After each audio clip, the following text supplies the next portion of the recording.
ये प्रश्न है श्रीमती राज अंबाला कैंट से। क्या एक लेडी मेडिटेशन गुरु बन सकती है? भारतवर्ष ने तो आद्या शक्ति माँ पराम्बा भगवती दुर्गा को इस संपूर्ण सृष्टि की जन्मदात्री तक कहा है, संपूर्ण सृष्टि का नियंता है। और स्त्री पुरुष में स्त्री की क्षमता किसी भी रूप में मैंने बड़ी गहनता से इस दिशा में खोज की है, किसी दिशा में कम नहीं, कई मामलों में स्त्री की क्षमता तो पुरुष से कई गुना ज़्यादा है। जैसे सहनशीलता की शक्ति, सहनशीलता कितनी विराट, जाने कितने कितने अत्याचार आप करते हैं, बेचारी झेलती रहती है घर की चार दीवारी के भीतर बैठे बैठे। अत्याचार नहीं कह रहा हूँ मैं, जाने कितनी भाइयों की जाति उनको झेलनी पड़ती है। और पुरुष को एक चार दीवारी में वैसे रख दिया जाए जैसे स्त्री रखती है, तो कितने पुरुष हैं जो उतनी ही खूबसूरती से निभा लेंगे? जरा हाथ उठाए तो छटपटा जाएंगे, 24 घंटे में प्राण निकल जाएंगे, हमें तो बाहर जाना है। आप सोचो, प्रेम करने की शक्ति कितनी विराट है स्त्री के भीतर। स्त्री मैं कहूँ दूसरे शब्दों में शुद्ध साक्षात प्रेम ही है। आपको तो जिंदगी में 1000 काम है, ये भी किला जीतना है, वो भी किला जीतना है, तमाम सारे काम हैं आप। और स्त्री की जिंदगी में क्या है? एक काम है, वो आपको प्रेम करती है। आप खुश हों, उसके बच्चे खुश हों, इसी में उसकी सारी दुनिया है। इतनी सी खुशी में, आपकी खुशी में, उसके बच्चों की खुशी में, इसी के इर्द गिर्द वो अपनी सारी दुनिया निर्मित कर लेती है और उसी में आनंदित रहती है। प्रेम की पराकाष्ठा है।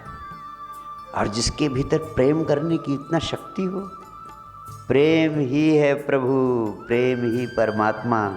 इसका मतलब परमात्मा को उपलब्ध करने की उसकी शक्ति भी पुरुष की शक्ति से अनंत गुना।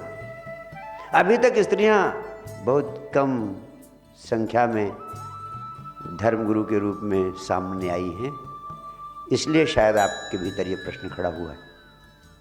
लेकिन इसके कारण कुछ और हैं। इसके कारण ये नहीं है कि उनके भीतर क्षमता नहीं, क्षमता तो कई गुना ज़्यादा है। सिर्फ जैसा मैंने कहा, अनंत काल से स्त्री की संभावनाओं का गला ही घोट दिया गया। और समाज में जिस तरह की कंडीशनिंग, जिस तरह की संस्कारिकता पैदा कर दी जाती है, वैसे ही मान्यताएं चलने लगती। जैसे आपने सुना होगा, चीन में एक बहुत प्राचीन परंपरा थी, वो कहते थे कि स्त्रियों के पैर जितने छोटे होते हैं उतने ही शुभ होते हैं, और वह स्त्री उतना ही भाग्यशाली होती है, उतना ही कुलीन होती है, उतना ही उसको आदर दिया जाता था जितना ही उसके छोटे पैर होते थे। और बड़े घर की स्त्रियों की पहली पहचान थी कि उनके पैर बहुत छोटे से छोटे होने चाहिए। इसलिए वहाँ पर एक परंपरा पैदा हो गई थी कि जैसे बच्ची पैदा हुई तभी से उसको लोहे के जूते पहनाने शुरू कर देते थे, और पूरी कोशिश तरह तरह से की जाती थी कि पैर बड़ा ना हो पाए। और बड़े घरों की स्त्रियों को तो मैंने विस्तार से पढ़ा कि इतना कर दिया जाता था, उनके पैरों में इतने बड़े बंधन लगा दिए जाते थे कि बड़े घर की स्त्रियां तो कुलीन तभी मानी जाती थी जब वह खुद अपने पैर से न चलकर सेवकों के द्वारा एक कमरे से दूसरे कमरे में ले जाई जाए, और ये वहाँ पे बहुत बड़ी शान मानी जाती थी। और हजारों साल तक ये परंपरा चलती रही, अब जाके कहीं ये परंपरा खत्म हुई। समाज में जहाँ स्त्री को संपत्ति के रूप में माना गया, पहले के ज़माने में धनी आदमी की पहचान क्या होती थी, समृद्ध आदमी की पहचान क्या होती थी? किसी को बड़ा आदमी बताना है, गौरवशाली महिमाशाली आदमी बताना है, तो यही कहा जाता था कि उसके इतना धन है, इतना बड़ा उसका राज्य है, इतने उसके सैनिक हैं, इतने हीरे जवाहरात हैं। और उसके स्त्रियों की संख्या जितनी ज़्यादा, वो उतना महिमाशाली गौरवशाली आदमी हुआ, यानी स्त्री भी संपत्ति हो गई। और इसीलिए जब हमने किसी की महिमा बताने की कोशिश की, किसी को बहुत बड़ा और बहुत सम्माननीय बताने की कोशिश की, तो अब आदमी बढ़ा चढ़ा के कहता है ना, जिसकी प्रशंसा करनी होती उसके तो हाथी घोड़े, अगर सैकड़ों हो गए तो हम कहेंगे हजारों लाखों हाथी घोड़े। तो ऐसे किसी की 2 4 10 स्त्रियां होती थी तो कहते 2 4 10 हज़ार हैं।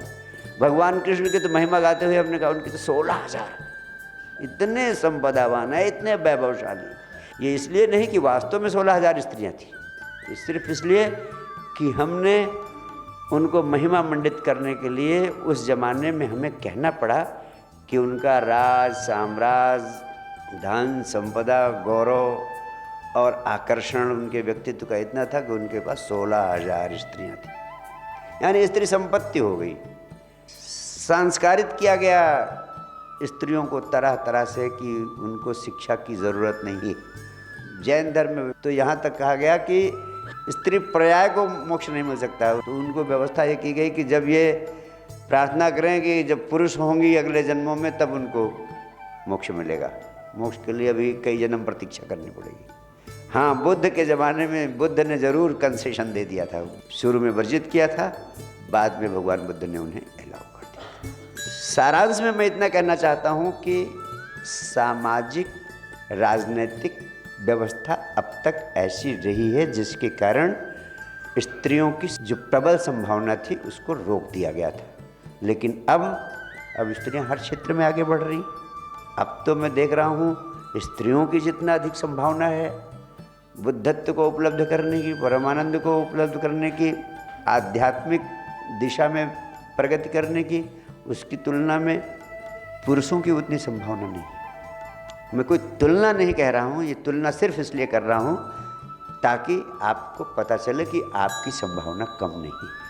और आप भी अगर पूरी ताकत लगा दें, मैंने एक ही सूत्र बताया, आप भी पूरी ताकत लगा दें तो पुरुषों से ज़्यादा बड़ा चमत्कार कर सकती हैं। बहुत बहुत प्यार, बहुत बहुत आशीर्वाद।